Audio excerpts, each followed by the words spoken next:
করতেছে, কারণ যেহেতু এখানে একা একা তো সব কিছু পারি না। আর ওই যে বলেছিলাম না আমের তরকারি রান্না করবো আলু দিয়ে শিং মাছ দিয়ে, তো রাকিবাকে বললাম এটাই দিছি। দেখেন হচ্ছে তাড়াহুড়ার জন্য আমার কাছে অনেক ভালো লাগে, যদি আমি মাছ খাই না কিনলাম, তো যখন যেটা লাগে আমরা কিন্তু এখানকার নজরটাই মনে করেন অন্যরকম। সেই ভিউ করতেছি। ঘরের অবস্থা একদম যাতা, যেটা আমার আর রাকিবার না খেলে চলে না। আলু দিয়ে খাবো, আর এদিকে গরুর মাংস নিয়ে আসছে। সে সপ্তাহে দিতে হাট যায়, হাটের সময় দেখি সবাই মানে বাজার করার জন্য একদম উঠে পড়ে লাগে। তো এখানে দেখুন আমাদের নাস্তা রেডি হয়ে গেছে, এটা ডাল পরোটা চলে আসছে, আর এদিকে আমাদের চা বসাই দিছি। দেখেন হচ্ছে তাড়াহুড়ার জন্য আমার মানে টেবিল বানিয়েছি, আর ওই যে মা ওইদিকে মাছ কুটে, আর ওই যে আম ঝুলতেছে।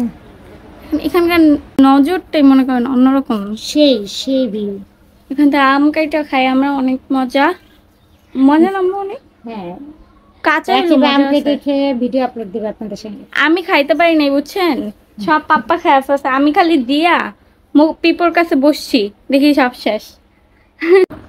এই যে আমরা নাস্তা করতেছি। ঘরের অবস্থা একদম যাতা, ঘরের অবস্থা একদমই ভালো না, তো আমরা এখন নাস্তা করছি।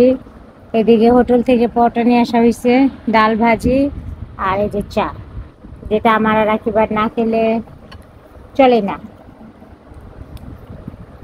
তো এখন রান্না করব, ঘর গুছাবো, আপনাদের সঙ্গে শেয়ার করবো একটু একটু। এদিকে হচ্ছে রান্না করতে চলে আসছি, শিং মাছ রান্না করব আলু দিয়ে এবং হচ্ছে গাছের আম দিয়ে, একদম কাঁচা আম দিয়ে। এই তরকারিটা আমার কাছে অনেক ভালো লাগে, যদি আমি মাছ খাই না কিন্তু শিং মাছ পছন্দ করি। আর আমি আম ঝোল আলু দিয়ে খাবো। আর এদিকে গরুর মাংস নিয়ে আসছে, হাটে গরুর মাংস ছিল। গ্রামে না এই জিনিসটা অনেক ভালো লাগে। আমরা তো ঢাকা শহরে সারা জীবন ছিলাম, সব সময় ছিলাম, তো যখন যেটা লাগে আমরা কিন্তু রাস্তায় বের হইলে বাজারে গেলে আনতে পারি বা শপে গেলে আনতে পারি। আর দেশগ্রামে হচ্ছে সপ্তাহে দিতে হাট যায়, হাটের সময় দেখি সবাই মানে বাজার করার জন্য একদম উঠে পড়ে লাগে। প্রতিদিনের বাজারটা যাই হোক না কেন, কিন্তু হাটের সময় খুব মজা করে মনে হয়, গ্রামের মানুষ আনন্দ করে বাজার করে। তো যাই হোক, এদিকে রান্নাবান্না শেষ করতেছি আর টুকটাক ঘরে কাজ চলতেছে। এই যে আপনাদের মাসুদ ভাইকে কিন্তু কাজে লাগাই দিছি, সে কিন্তু এবার বাড়িতে এসে আমার অনেক কাজে হেল্প করতেছে, কারণ যেহেতু এখানে একা একা তো সব কিছু পারি না।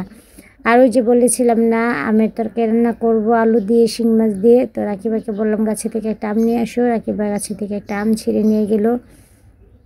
খুবই ভালো লাগতেছে গ্রামে এসে, যদিও আমি কিন্তু গ্রামে থাকতে পারি না, সত্যি যেটা ছোটবেলা থেকে আমার এখন ভালোই লাগছে।